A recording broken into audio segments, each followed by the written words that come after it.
Experience 11 days of Grand Europe trip with easy EMI of rupees 25,000 only with GT Holidays, South India's #1 travel brand. இருந்தாலும் மறைந்தாலும் பேர் சொல்ல வேண்டும், இவர் போல யார் என்று ஊர் சொல்ல வேண்டும். மீண்டும் ஒருமுறை நிரூபித்து விட்டார் நம்முடைய புரட்சி கலைஞர் கேப்டன் அவர்கள். இவரைப் போல யாரும் இல்லை என்று இன்றைக்கு அவர் இல்லாத போதும் ஊரே பேசி கொண்டிருக்கிறது. இப்பொழுது நம்முடைய பேசுவதற்காக ஊமை விழிகள் என்கின்ற ஒரு மாபெரும் திரைக்காவியத்தை கேப்டன் அவர்களை வைத்து இயக்கிய இயக்குனர் அரவிந்த்ராஜ் சார் நம்மிடையே இணைந்திருக்கின்றார். வணக்கம் சார். கேப்டன் குறித்தான நினைவுகளை பற்றி சொல்லுங்கள் சார். நான் இந்த மாதிரி ஒரு நாள் வரவே கூடாதுன்னு நினச்சிட்டு இருந்தேன். என் வாழ்க்கையில் நான் இதை பார்க்கக்கூடாதுன்னு நினச்சிட்டு இருந்தேன். எப்படி இருந்தாலும் இது வரும்னு தெரியும், ஆனால் நான் பார்க்கக்கூடாது. கேப்டன் எங்கே இருந்தாலும் அவர் நடமாட முடியுதோ பேச முடியுதோ அவர் இருந்துகிட்டு இருக்கணும் அப்படின்னு தான் நான் ஆசைப்பட்டேன். ஆனால் என்னமோ இன்றைக்கி கடவுள் வந்து கேப்டனை எங்கள்கிட்ட எடுத்துகிட்டு போயிட்டார். ஒரு சொந்த அண்ணன், எங்கள் அண்ணன், அவர் அண்ணனை பிரித்த மாதிரி தான் எனக்கு வந்து கேப்டனை பற்றி என்ன சொல்கிறதுன்னு எனக்கு தெரியல. அப்படி அதாவது இன்றைக்கி வந்து இந்த அரவிந்தராஜ் அப்படின்னு நீங்கள் சொல்கிறீங்கன்னா அதுக்கு முழுமுதற் காரணம் வந்து புரட்சிக் கலைஞர் விஜயகாந்த் அவர்கள் தான். அவரை வந்து என்னால் மறக்க முடியாது. பல நேரங்களில் அவரோட கூடவே இருக்கிற சந்தர்ப்பங்கள்லாம் கிடச்சிருக்குது. அவரை பார்த்து நான் வியந்திருக்கேன், பல விஷயங்களில் வியந்திருக்கேன். இன்னும் அவர் சொன்னது தான் என் மனசில் இன்றைக்கி காலையிலேருந்து நிற்கிது. அழுகக்கூடாது, எதுக்கு அழுகுறீங்கன்னுவார். அவருக்கு வந்து எதாக இருந்தாலும் அப்படி தான், நீ தைரியமாக இருக்கணும், எதாக இருந்தாலும் தைரியமாக இருக்கணும், இதான் நடக்குது, இதை நம்ம ஃபேஸ் பண்ணி தான் ஆகணும் அப்படின்னுவார். ஆனாலும் முடியல என்னால். ஏன்னா அப்படி என்ன சொல்கிறது, அதாவது எனக்கு பின்னால் இருந்த ஒரு பெரிய கோட்டை, எனக்கு பின்னாடி இருந்த ஒரு பெரிய பலம், அது வந்து என்னை விட்டு பிரிஞ்ச மாதிரி எனக்கு வந்து ஒரு உணர்வு வந்துடுச்சு. ஏன்னா இந்த சென்னைக்கு நம்ம வந்து ஒரு இயக்குனராக வருவோம் அப்படின்னு நம்ம வந்து இங்கே வந்து நம்ம செட்டில் ஆன நேரத்திலலாம் பின்னாடி மிகப்பெரிய பலமாக இருந்தவர் கேப்டன் விஜயகாந்த். அதாவது எந்த ஒரு இதாக இருந்தாலும் அவர்கிட்ட போய் நிற்கலாம், எந்த ஒரு இதாக இருந்தாலும் பண்ணி கொடுப்பார். அதாவது இந்த உதவி அந்த உதவின்னு கிடையாது, எந்த ஒரு விஷயமா இருந்தாலும் முதல் கேள்வி கேட்பார், என்கிட்ட ஏன் சொல்லலை, அறிவில்லையா அவங்களுக்குன்னுவார். அந்த மாதிரி அவர்கிட்ட எதாக இருந்தாலும் நம்ம சொல்லலாம், எதையுமே செஞ்சு கொடுப்பார். அப்படி ஒரு அருமையான ஒரு அண்ணன். அவரை வந்து இன்றைக்கி இழந்துட்டேங்கிறது வந்து எனக்கு பின்னாடி இருந்த ஒரு இதுவே சரிஞ்ச மாதிரி எனக்கு ஒரு உள்ளுணர்வை ஏற்படுத்திடுச்சு. நிறைய பேர் பேட்டியெல்லாம் கொடுக்கும்போது சொல்கிறாங்க, இனிமேல் நான் யார்கிட்ட போய் சொல்லுவோம் அப்படின்னு. எனக்கே அப்போ தான் அந்த ஃபீல் வந்து எனக்கு புரிய ஆரம்பிச்சிது. நம்ம இனிமேல் யார்கிட்ட போய் நான் சொல்லுவேன், எனக்கு இது வேணும். அப்படி ஒரு பர்சனலாக சொந்த வாழ்க்கையில் சொந்த அனுபவங்களில் வந்து ஏகப்பட்ட இடத்துல வந்து அவர் எனக்கு ஹெல்ப் பண்ணியிருக்கார். நான் எனக்குன்னு இல்லை, அங்கே இருக்கிற அத்தனை பேருக்கும் எங்கே போய் யாரை கேட்டாலும் வந்து கேப்டன்னா அவர் முதல் கேள்வியே சாப்பிட்டீங்களான்னு தான் கேட்பாருன்னு. சாப்பாடெலாம் எங்களுக்கு சகஜமாயிடுச்சு. அது கேப்டன் ஆஃபீஸில் வந்து ஆரம்ப நாள்லேருந்தே எங்கள் முகவரியாகவே அதுதான் இருந்தது. அந்த மாதிரி சாப்பாடுங்கிறதெல்லாம் மீறி பல விஷயங்கள் ஒரு பலமாக நிற்பார். ஒரு இதப்போ நான் ஃபோன் பண்ணப்போ, நீ ஏன் எனக்கு ஃபோன் பண்ணலன்றார். அடுத்த நாள் நான் சொன்னேன், 1 மணி ஆயிடுச்சு கேப்டன், ராத்திரி 1 மணிக்கு போய் உங்களை எப்படி நான் டிஸ்டர்ப் பண்ண முடியும்னு. அப்போயும் நான் அடித்தேன், ஒரு 12 மணி ரேஞ்சுக்கு உங்களுக்கு நான் ஃபோன் அடித்தேன், நீங்கள் படுத்துருக்கீங்கன்னாங்க, நான் வேண்டாம் எழுப்ப வேண்டான்னு சொல்லிட்டேன். ஏன் உங்களுக்கு இது இல்லையா, நீங்கள் எழுப்ப வேண்டியதானே, முக்கிய விஷயம் இல்லாட்டா நீங்கள் எழுப்புவீங்களா அப்படின்றாரு. என்ன இதுக்கெல்லாம் நான் என்ன சொல்கிறது, இன்னமே நான் யாருக்கு ஃபோன் பண்ணுவேன். அந்தளவு ஒரு எனக்கு வந்து இது ஒரு தனிப்பட்ட முறையில் பார்த்தா எனக்கு வந்து மிகப்பெரிய இழப்பு இது. அதான் நான் சொன்ன மாதிரி எனக்கு இது நடக்கும்னு தெரியும், ஆனால் நம்ம இருந்து பார்க்கக்கூடாது அப்படின்னு நான் ஆசைப்பட்டேன். அந்தளவுக்கு வந்து இன்றைக்கி வந்து என்னால் தாங்க முடியல. அதை கேப்டன் இல்லைங்கிறத எனக்கு இன்னும் அது தெரியல, அந்த இது எனக்கு தெரியல. கேப்டன் இல்லைங்கிறத வந்து என்னால் நம்ப முடியல, ஏற்றுக்க முடியல, அப்படியே இருக்குது. அது எப்போ எப்போதுங்கிறது எனக்கு தெரியல. அந்த மாதிரி கேப்டன் நம்மளை விட்டு போயிட்டாருங்கிறது இன்னமும் நம்ப முடியாத ஒரு விஷயமாகவே இருக்குது. எப்படி இருந்தாலும் அவர் ஒரு மிகப்பெரிய மனிதருங்க. மனிதநேயம் கேப்டனை பற்றி ஒரே வார்த்தை சொன்னோம், இன்றைக்கி மனிதநேயம் சரிஞ்சிடுச்சு, அவ்வளோதான், மனிதநேயம் மறைஞ்சிடுச்சு. இதற்கு பிறகு இப்படிப்பட்ட மனிதர்கள் இந்த பூமியில் அவதரிப்பாங்களாங்கிறது எனக்கு சொல்ல தெரியல. ஏன்னா நான் பல சந்தர்ப்பங்களில் பார்த்துருக்கேன். அவர் உதவி செய்கிற மனப்பான்மையாக இருக்கட்டும், எதுலேயுமே வந்து ஒரு அதாவது கொடுக்கணும் அப்படிங்கிறது அவர் கூட பிறந்த ஒரு குணம் போல் இருக்குது. உதவி பண்ணணும் அப்படிங்கிறது. அதேமாதிரி இந்த தலைமை பண்பு, எந்த ஒரு விஷயத்துலையும் தான் அந்த விஷயத்தை இதை நடத்தி முடிக்கணும் அப்படின்னு நினச்சி அவர் இறங்கி அந்த விஷயத்தை எடுத்துட்டாருன்னா யார் வந்து தடுத்தாலும் வந்து நிற்காது அந்த விஷயம். அப்படி தான் நடிகர் சங்க கடனை அடைச்சது. அவர் யாராலும் எல்லாருமே முடியாதுன்னு ஒதுங்கி போன கட்டத்தில் ஏன் முடியாதுங்கிறது என் அகராதியில் கிடையாதுன்னு சொன்னார். அவர் மரணத்தை பார்த்து அந்த வார்த்தையை சொல்லியிருக்கணும். என்னை வந்து நாளை எடுத்துகிட்டு போக முடியாதுன்னு சொல்லியிருந்துருக்கணும். ஏன்னா அவர் அகராதியில் முடியாதுங்கிறது கிடையாது. இன்றைக்கி அவருடைய வாழ்க்கையே முடிஞ்சிடுச்சு அப்படின்னு நினைக்கும் போது தாங்க முடியல. அவருடைய புகழ் இந்த தமிழ் உலகம் உள்ள வரையில் நிச்சயமாக நிலச்சிருக்கும். ஏன்னா தமிழுக்குன்னு அந்தளவு பண்ணார். தமிழர் என்று சொல்லடா தலை நிமிர்ந்து இல்லடான்ட்டு எங்கே போனாலும் தமிழ். அவர் வந்து வேறு எந்த மொழி படங்கள்லையும் நடித்ததே இல்லை. பல சந்தர்ப்பங்கள் கிடைச்சும் கூட இல்லை வேண்டாம், எனக்கு வராது நான் தமிழ் போதும் எனக்கு அப்படின்னு சொல்லிட்டு சிலோன் தமிழர்கள் பிரச்சனையாகட்டும் எவ்வளோ சப்போர்ட் பண்ணார். நான்லாம் அவர் கூட அந்த காலகட்டத்திலே கூடவே இருந்து பார்த்துருக்கேன். ஸ்டவ்வு, அரிசி, பருப்பு எல்லாமே வந்து ஆஃபீஸில் மூட்டையாக கட்டி ரெடியாக இருக்கும். யார் வந்து கேட்குறாங்க சிலோன் நாட்கள்னு தெரிஞ்சுதுன்னா அதுக்குன்னு சிலர் இருக்காங்க. இவங்க சிலோன் நாட்கள்னு வெரிஃபை பண்ணிவிட்டு உள்ள வந்தாங்கன்னா உடனே கண்ணை மூடிட்டு அதை எடுத்து கொடுத்துருவாங்க. அந்தளவுக்கு தான் சம்பாத்தியத்தில், சொந்த சம்பாத்தியத்தில் எல்லாருக்கும் அப்படி பாடுபட்டு செஞ்சவர் வந்து அருமை அண்ணன் விஜயகாந்த் அவர்கள். அவரை இழந்து இருக்கிறது இன்றைக்கி வந்து எனக்கு மட்டும் இழப்பு இல்லை, திரையுலகத்துக்கு மட்டும் இழப்பு இல்லை, ரசிகர்களுக்கு மட்டும் இழப்பு இல்லை. நம் தமிழ் தாயே இன்றைக்கி வந்து தன்னுடைய ஒரு புதல்வனை இழந்த மாதிரி தான். இது தமிழ் தாய் இழந்த மாதிரி தான். நான் அடிக்கடி நினச்சிட்டு இருந்தேன், என் மனசில் என்ன நினச்சிட்டு இருந்தேன்னா, அம்பெல்லாம் குத்தி கர்ணன் கிடக்கும்போது தர்ம தேவதையை வந்து காப்பாற்றிட்டு நிற்கும். நான் அப்படி தான் நினச்சிட்டு இருந்தேன். எங்கள் அண்ணன் பண்ண அந்த தர்மம் தேவதையாக நின்று காப்பாற்றிட்டு இருக்குன்னு. சரி போதும்னு, இதுக்கு மேலே அவஸ்தைப்படாதேன்னு சொல்லி அந்த தர்ம தேவதையை கூப்பிட்டுட்டு போயிட்டாங்களா என்னன்னு தெரியல. இடது கை கொடுப்பது வலது கை அறியாதுன்னு சொல்கிறாங்களா, அதை நான் நேரடியாக பார்த்தவங்க. கேப்டன்கிட்ட நான் நேரடியாக பார்த்துருக்கேன். இடது கை கொடுப்பது அவருக்கு எங்கே கொடுத்தோம், என்ன பண்ணணும் எதுவுமே தெரியாது. இவன் முகத்தில் என்ன சோகம், அந்த சோகத்தை நம்ம எப்படி மாற்ற போகிறோம் அப்படிங்கிறது மட்டும்தான் அவர் மனசில் இருக்கும்.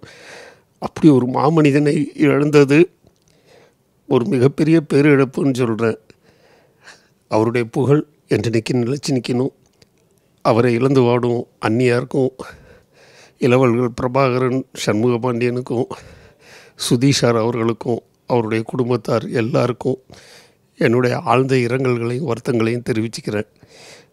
என்னுடைய ஆன்மா நிச்சயமாக சாந்தி அடையுங்கிறதுல எந்த விதமான ஐயமும் கிடையாது. ஏன்னா அவர் அந்த அளவுக்கு செஞ்சுருக்காரு. இன்றைக்கி கடவுளாக கூப்பிட்டு தான் அவரை அழைச்சிட்டு போயிருக்காரு. அவருடைய ஆன்மாவை சாந்தி அடைய செய்ய இறைவனை ஒரு முறை வேண்டி விடைபெறுகிறேன். நன்றி. ஒரு இயக்குனராக நீங்கள் பார்த்து வியந்த கேப்டன் உங்களுடைய படங்களில்? அதாவது கேப்டன்கிறது வந்து துணிச்சல்னு சொல்லுவாங்க. எந்த ஒரு சண்டை காட்சிக்கும் டூப் இல்லாமல் தான் பண்ணுவார். டூப் வேண்டான்டுவார். எவ்வளோப்பட்ட காட்சியாக இருந்தாலும். நான் உதாரணமாக இந்த ஹெலிகாப்டர் காட்சி நான் நிறைய இடங்களில் சொல்லியிருக்கேன். அவரே தொங்குனார் ஹெலிகாப்டரில் வந்து, எதை பற்றியும் கவலைப்படாமல் பயப்படாமல். கருப்பு நிலாவில் செந்திருப்பை படத்தில் பார்த்திங்கன்னா ரயில் மேலே சண்டை போடும்போதும் ஆகட்டும், ரயில்வே ட்ராக்கில் முதுகில் இதை போட்டுக்கிட்டு ரயில்வே ட்ராக்கில் அப்படியே கடன்னு வந்தார். அதுமாதிரி சண்டை காட்சி அப்படிங்கிறது வந்து அவருக்கு வந்து எந்த ஒரு இதாக இருந்தாலும் வந்து பயப்படாமல் வந்து சண்டை காட்சியில் இறங்கி பண்ணுவார். அது வந்து அவர்கிட்ட ஒரு இயக்குனராக நான் பார்த்து வியந்த ஒரு விஷயம். அதே மாதிரி வந்து அவருடைய டெடிக்கேட்டட் ஒர்க்கு, அது என்னன்னு சொல்கிறது, அதாவது எத்தனை மணிக்கு போனாலும் 12 மணிக்கு அனுப்புகிறோம், நைட்டு 2 மணிக்கு அனுப்பிச்சா கூட காலையில் 6 மணிக்குன்னா 6 மணிக்கு வந்து மேக்கப் போட நிற்பார்.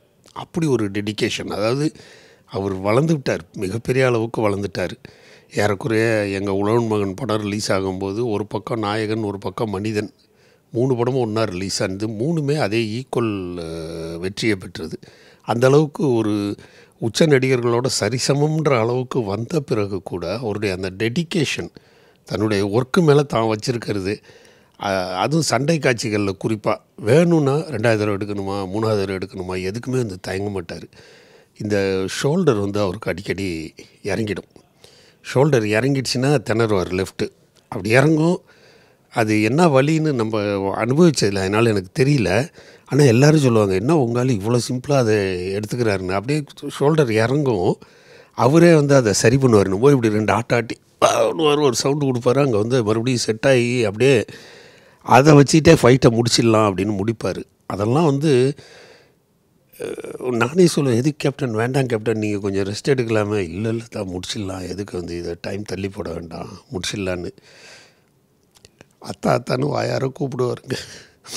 எல்லோரும் கேட்பாங்க, என்ன கேப்டனுக்கு சொந்தக்காரன் அவங்கள அத்தான்னு கூப்பிட்றாருன்னு. நான் மட்டும் இல்லைங்க, அவரோட பழகின அத்தனை பேரும் அவருக்கு சொந்தக்காரங்க தான். அத்தான்னுமே யாரும் கூப்பிட போகிறா. ராவுத்தரும் இல்லை, போயிட்டார், கேப்டனும் போயிட்டார். ஆனால் எங்கள் மனசை விட்டு அவர் என்றைக்கும் போக மாட்டார். நிச்சயமாக எங்கள் கூட இருந்து எல்லாரையும் அவர் ஆசைப்பட்ட அத்தனையும் அவர் நிறைவேற்றிக்குவார். அவருடைய எளிமை, அதாவது அப்படி ஒரு மனிதன் வந்து எளிமை அப்படிங்கிறது வந்து இப்படி ஒரு எளிமையா அப்படின்ற மாதிரி இருக்கும். உதாரணத்துக்கு நான் பேரை சொல்ல விரும்பலை. ஒரு பெரிய நடிகர் அவர் வீடு கட்டி கிரகப்பிரவேசத்துக்கு கேப்டனை கூப்பிட்ருக்காரு. கேப்டன் போயிட்டு பார்த்துட்டு வந்து, அப்போ கேப்டன் வந்து மிக உயர்ந்த நிலைமைக்கு வந்துட்டார். அவர் நினச்சா அது மாதிரி 10 வீடு கூட கட்டலாம். அந்த வீடை பார்த்துட்டு வந்து சொல்கிறாரு, அப்படி கட்டியிருக்கான், என்ன இது அப்படின்னு அதை வானலாக புகழ்ந்து பேசுகிறாரு. நான் சிரிச்சுக்கிட்டே சொன்னேன், கேப்டன் இது என்ன நம்ம ஒன்று பண்ணிவிடுவோம் அந்த மாதிரின்னு. நமக்கு வேணாம் தான், நமக்கு இது போதும், என்ன நமக்கு நிம்மதியாக இருக்கணும் மனுஷன், அதுக்கு தகுந்த மாதிரி என்கிட்ட இருக்கேன், எல்லாம் நிம்மதியாக தான் இருக்கேன் அப்படின்னு அடிக்கடி அவர் சொல்லும்போது மேடை பேச்சுகளுக்குள்ள பல இடங்களில் சொல்லியிருக்காரு. என்ன இது பணம் பணம் பணம்னு பணத்தை பின்னாடி அலையிறீங்க, பணத்தை என்ன பண்ண போகிறீங்க, நீங்கள் போகும்போது சேர்த்து பணத்தை எடுத்துகிட்டு போக போகிறீங்களா அப்படின்னு கேட்பார். சொல்லிட்டு சொல்லுவார், நீங்கள் கட்டியிருக்க அரணா கயிறை கூட அறுத்துட்டு தான் ஏன் விடுவான், 6 அடி தான் உனக்கு தேவை, எதுக்கு வந்து நீ இவ்வளோ வந்து இது பண்ணுறேன்னு அந்த மாதிரி வாழ்ந்து காட்டியவருங்க அவர். அதுதான், அதாவது வந்து சொல்வது யாவருக்கும் எளிதாம், சொல்வது யாவருக்கும் எளிதாம்ன்ற மாதிரி சொல்லிடலாம் யார் வேணாலும். ஆனால் வாழ்ந்து காட்டினார். வாழ்ந்து காட்டினாருங்கிறத விட வாழ்ந்த பிறகு தான் சொன்னார். அதை உணர்ந்த பிறகு தான் அவர் வந்து அந்த வார்த்தைகளை வந்து சொன்னார். அதுதான் சொல்கிறேன்னா, நமக்கு வந்து அடுத்தவனுக்கு உதவி பண்ணுங்கிறத நம்ம வந்து கற்றுக் கொடுக்க முடியாது, படித்து புரிஞ்சிக்க முடியாது. ஏன்னா உங்கள் கஷ்டம் என்னங்கிறத பார்த்த உடனே எனக்கு புரியக்கூடிய மனப்பக்குவம் எனக்கு இருக்குது அப்படிங்கிறது வந்து கேப்டன்கிட்ட நான் பார்த்துருக்கேன். எந்த ஒரு கஷ்டமாக இருந்தாலும் பார்த்த உடனே புரிஞ்சு குறிப்பறிந்து வந்து நமக்கு வந்து உதவிகளை பண்ணக்கூடிய ஒரு மாமனிதர் அவர். அவ்வளவுக்கும் வந்து அவ்வளோ ஒரு சிம்பிள்சிட்டி தான். கடைசி வரைக்கும் அந்த TMM2ன்ற ஒரு காரை வந்து மெயின்டைன் பண்ணிவிட்டு பல நாட்கள் அந்த காரை தான் பயன்படுத்தினார். அதற்கு பிறகு தான் வேறு கார்களே அவர் வந்து மாற்ற ஆரம்பித்தார். ஆனால் அடிக்கடி வருத்தப்பட்டு சொல்வார், நல்லா படிக்கணும், பிள்ளைங்கள்லாம் நல்லா படிக்க வைங்க. போனால் எல்லாரையும் குடும்பத்தை பற்றி விசாரிப்பார். முதல்ல கேட்டுட்டு அதுதான் சொல்லுவார், பிள்ளைங்கள்லாம் நல்லா படிக்க வைங்கத்தா, நான் படிக்கலைங்கிறது எனக்கு எவ்வளோ கஷ்டமாக தெரியுமா இருக்குது அப்படின்னுவார். அந்த மாதிரி வந்து அதெல்லாம் வெளியில் அவர் சொல்ல வேண்டிய அவசியமே கிடையாது. நான் படிச்சிருக்கேன், இப்போ டாக்டரேட் வாங்குறது கேப்டனுக்கு கேட்டால் டாக்டரேட் கொடுக்க மாட்டாங்களா என்ன, வாங்கிட்டு நான் படிச்சிருக்கேன், நான் MA படிச்சிருக்கேன், டிகிரி கேட்டாலே கொடுப்பாங்க. சொல்லியிருந்திருக்கலாம். அவர் உள்ளொன்று வைத்து புறமொன்று பேசுவது அவர்கிட்ட என்றைக்குமே கிடையாது. ரொம்ப சிம்பிளாக சொல்லுவார். அப்படி ஒரு எளிமையான மனிதர். ஒரு சின்ன உதாரணம் சொல்லணுன்னா, தூங்கிறது, அவருடைய ஆஃபீஸு, அவர் வாடகை கட்டுறாரு, அவருடைய பணம், மாடியில் வந்து அப்படி ஒரு பெரிய பெட்டு போட்டு எல்லோரும் படுத்திருப்பாங்க.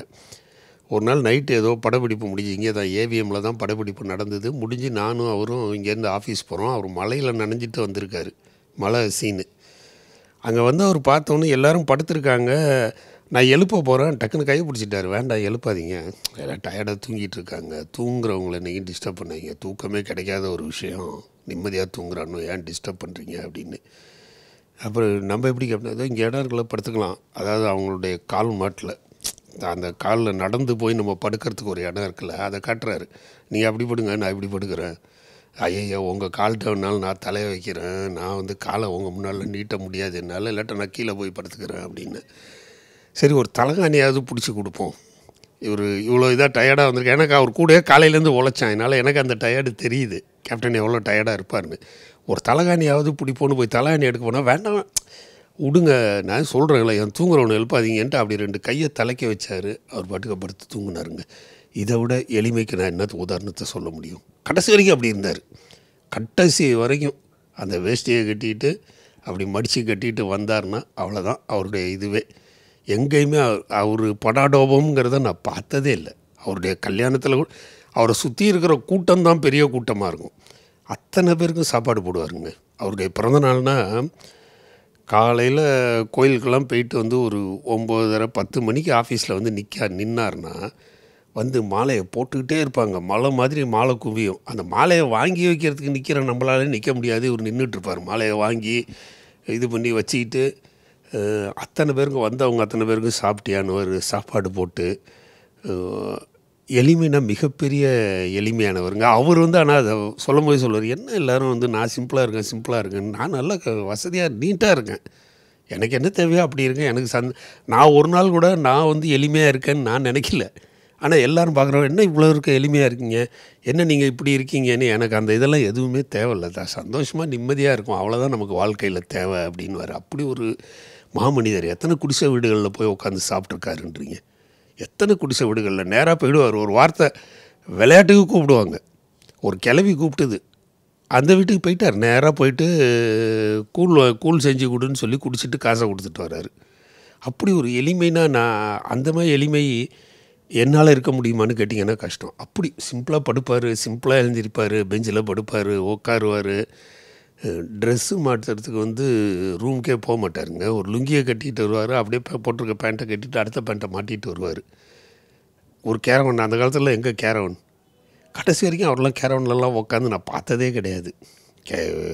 கட்சி ஆரம்பித்து இது பண்ணும்போது கூட அவர் கேரவனுக்கெலாம் போக மாட்டார். அப்படி ஒரு அதை அவர் உணரவே இல்லை. நம்ம இப்படி எளிமையாக இருக்கோன்னு அவர் நினைக்கல. அதனால் அந்த எளிமைங்கிறது அவருடைய ஒட்டி கூடவே கடைசி வரைக்கும் இருந்தது. இன்றைக்கி வரைக்கும் அவர் அந்த எளிமையில் தான் இருக்கார். ரொம்ப நன்றி சார். உங்களுடைய இந்த அருமையான பதிவிற்கு ரொம்ப நன்றி சார்.